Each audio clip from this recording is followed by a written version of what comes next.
어느 정도 계속 중량을 올려간다는 것에 목적을 두고 있고 초점을 두고 있는데, 그러다 보면 분명히 내 몸에서 뭔가 맞지 않는다거나 약한 부분이 계속 뭔가 신호를 주기 마련이거든요. 근데 이걸 정확하게 뭐가 문제인지 모르는 분들이 많아요. 그냥 좀 쉬면 낫겠지, 안 나아요. 그리고 그냥 적당히 이렇게 안 아픈 대로 하면 낫겠지, 돌려막기예요. 자, 여러분들 바벨 운동, 스트렝스 훈련 아니면은 파워리프팅, 파워리프팅 채널이니까 목적이 조금 다르기는 해도 전반적으로 어때요? 이 바벨을 다루면서 그 바벨 운동에 대한 중량을 높여 나간다는 게 굉장히 중요한 요소로서 자리를 잡고 있죠. 그런데 꼭 항상 잘 나가지만은 않을 거예요. 정체기가 올 수도 있고, 아니면 내가 어딘가 아픈 곳이 생길 수도 있겠고, 뭔가 애로사항이 한 번씩 생기겠죠. 일단 아까 말씀드렸던 것처럼 저는 파워리프팅을 메인으로 삼고 있는 채널이니까 파워리프팅을 그 주제로 기준으로 말씀을 드리자면, 파워리프팅이 뭐예요? 스쿼트, 벤치프레스, 데드리프트 이 세 가지가 가장 메인이고 외적으로 많이 보여지는 거다 보니까 이 스쿼트, 벤치, 데드만 보려고 하시는 게 되게 많을 거예요. 자, 일단 여러분들 앞에 보여지고 있는 제 경우를 들어서 말씀을 드리면, 파워리프팅을 시작하고 나서 지금 수준까지 올라오는데 꾸준하게 밀고 올라왔고 아픈 것도 하나 없이 올라왔어요. 그럼 여기서 끝이느냐? 이 수준의 끝이느냐? 아니거든요. 지금 이 59kg라는 체급을 유지하면서도 앞으로 충분히 더 중량을 해 나갈 수 있겠다는 가능성을 저는 확실하게 가지고 있고, 그 확신을 가지고 있고, 지금도 지금은 시합을 준비하고 있어서 그게 조금은 덜하기는 하겠지만 안정적으로 계속 훈련을 해 나가고 있어요. 그럼 이게 단순하게 제가 임자강이라서 그러느냐? 사실 이제는 임자강이 아니다라고 이야기는 할 수는 없기는 하겠지만 그게 중요한 게 아니라 저는 그렇게 생각하지 않아요. 왜냐면 제가 지금까지 완전히 독학으로 운동을 해왔느냐? 그건 아니에요. 당연히 저도 제 스승님이 있겠고 저한테 이제 가르침을 주신 분이 있겠죠. 자, 지금 얘기가 되게 늦었는데 당장 보면 어때요? 닥스가 아니라 새로운 뭔가 나와 있죠. 그렇습니다, 여러분들. 오늘은 지금의 59kg 엔트맨이 있게 해준 스승님을 여러분들에게 소개를 해드리려고 이렇게 카메라를 켰어요. 그래서 여러분들에게 소개를 해드리자면, 여러분들 전에 제 영상에서 당장 지난 시합 영상이나 아니면 간혹 제가 예전에 브이로그 올렸을 때 한 번씩 뵀을 수도 있을 것 같아요. 제 스승님이자 친형보다도 더 친형 같은 존재라고 소개를 좀 해드릴 수 있겠는데, 간단하게 소개 좀 부탁드릴 수 있습니다. 이번에 일산 동구에 센터를 하나 만들게 돼서 지훈이 통해서 소개를 하고자 도움을 요청을 했고요. 저를 소개를 하자면 근거를 기반해서 운동을 하려고 많이 노력을 하고 있어요. 그런 것들을 지훈이한테 지도를 같이 도와주다 보니까 지훈이가 많이 좀 성장을 한 것 같아서 굉장히 뿌듯한 상태이고,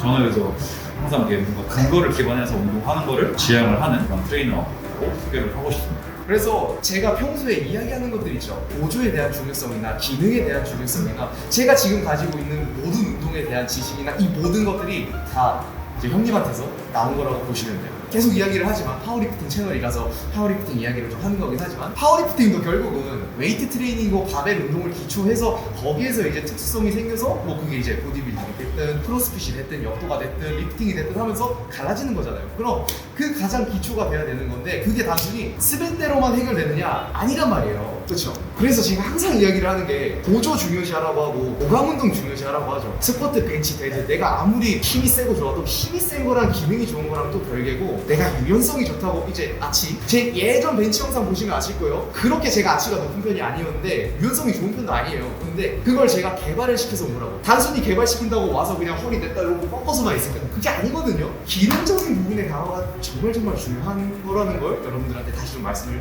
계속 강조를 드리고는 있는 거고요. 지금 지훈이가 말을 한 것처럼 스밴드 중요한 건 맞는데요. 저도 리프팅을 되게 좋아하고 파워리프팅을 좋아하긴 하는데, 우리의 인체 자체가 스쿼트, 벤치, 데드리프트의 그런 대전만 쓰진 않는단 말이죠. 그래서 저는 항상 강조하는 게, 우리 몸이 이렇게 앞으로도 이렇게 움직일 수 있고 옆으로도 움직일 수 있고 돌릴 수도 있고 수평면에 움직일 수도 있는데, 벤치 같은 경우는 이렇게 수평면의 대표적인 움직임을 갖고 있거든요.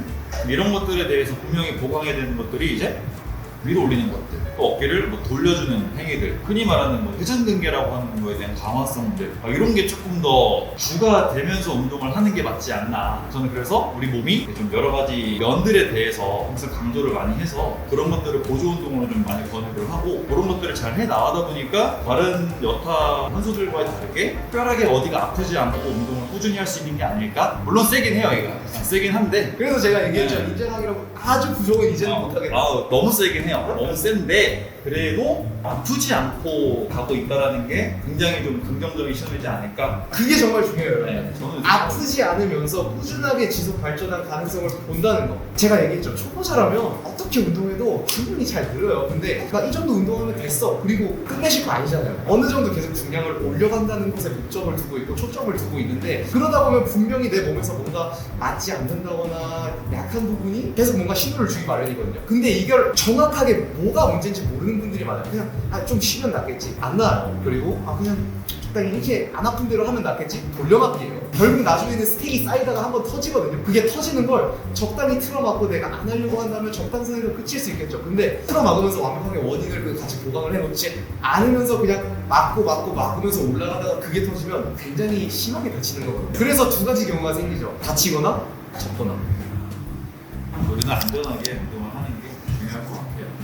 자, 그럼 당연히 형님 센터 왔는데 소개를 해드리지 않을 수가 없겠죠. 형님 따라서 소개 한번 나가보도록 하겠습니다. 말씀은 아니지만 제가 이제 프리웨이트를 굉장히 신봉하는 사람으로서 좀 신경을 쓴 것들이 여러 가지가 있어요. 이런 여성분들도 충분히 쓸 수 있는, 저는 제가 애지간한 헬창이기 때문에 뭐 기능성 운동, 리프팅, 웨이트 트레이닝, 역도, 크로스핏 굉장히 다 좋아하는 편이어서 그렇게 좀 여성용으로도 많이 쓸 수 있는 바벨로 구비를 해놨고요.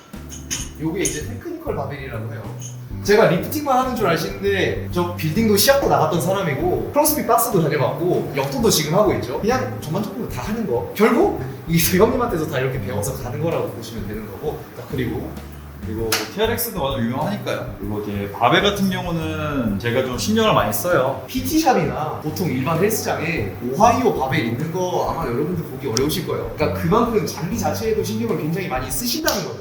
여기는 이제 여러 가지 소도구와 스트레칭을 가볍게 할 수 있는 공간을 만들었는데요. 그리고 저희는 프리웨이트에 되게 진심인 사람이기 때문에 그렇게 저중량 원판들도 굉장히 많이 구비를 해놨어요. 저중량 원판 이렇게 많이 있는 거 처음 봐요. 네, 250g부터 굉장히 다양하게 있거든요. 요거 되게 좋거든요.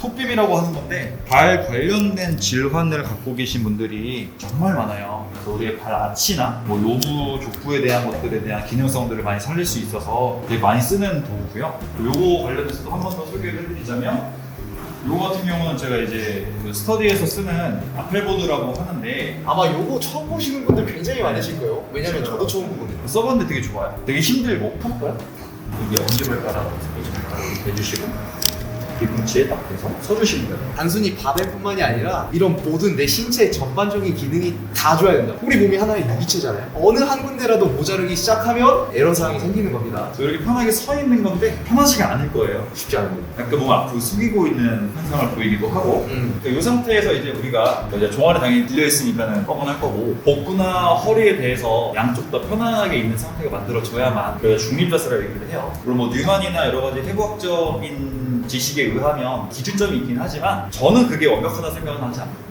일단 이렇게 어딘가 올라왔을 때 몸의 중심부에서부터 멀어지는 것들이 있으면 그 부위는 뭔가 문제가 있을 거고, 예를 들어서 어떤 분들은 서 있으면 허리가 뻣뻣하다고 해요. 근데 그런 분들은 당연히 허리가 뭔가 문제 있을 거고요. 이런 것들 통해서 내 중심선이나 이런 것들을 확인할 수 있어서 발과 발목 관련된 것들에 대한 기능 강화도 가능하긴 하지만 동시에 고관절부에 대한 안정성이나 운동성도 많이 확보할 수 있거든요. 이런 것들도 이제 제가 수업할 때 많이 쓰려고 구비를 해놨고. 일단 당장 제 스승님이죠. 제가 지금까지 이렇게 운동을 해왔고 해나갈 수 있는 것에 대한 기초적인 이 틀을 튼튼하게 만들어 주신 분이니까 당연히 그런 실용적인 부분에 대해서는 사실 이야기를 할 필요가 없기는 하죠. 믿고 오시면 될 것 같고, 제가 오늘 여기 온 이유는 물론 당연히 형님 이렇게 센터 좀 소개도 해드리고 제 스승님에 대한 소개도 해드리는 것도 있지만 저도 정기적으로 한 번씩 스승님 뵈면서 지금 제 몸 상태가 어떤지 정기 점검을 한 번씩 받고는 있거든요. 원포인트도 같이 진행을 하시니까 연락 주시면은 충분히 훌륭하게 갈 수 있을 거라고 생각합니다. 단순히 스밴드 자세만을 놓고 생각하지 마세요. 자세가 안 나온 데는 분명한 원인과 그 원인을 해결을 해야 되는 필요성이 있는 겁니다, 여러분들. 자, 그래서 오늘 이렇게 여러분들에게 제 스승님 그리고 스승님의 센터도 소개를 해드렸고요. 샵 이름이 뭐라고요? 저희는 보통의 움직임을 사실 제일 어려운 거거든요. 그래서 제너럴 무브먼트라고 합니다. 제너럴 무브먼트 잘 찾아주시면 좋겠습니다. 오늘 영상 여기서 마무리해보도록 하고요. 앞으로도 저 제너럴 무브먼트에서 스승님과 함께 영상 이렇게 잔잔하게 올려가지 않을까 합니다. 그럼 저는 또 다음 영상에서 찾아오도록 하고요. 이번 영상 여기서 마무리해보도록 하겠습니다. 그럼 엔바요 여러분. 엠바.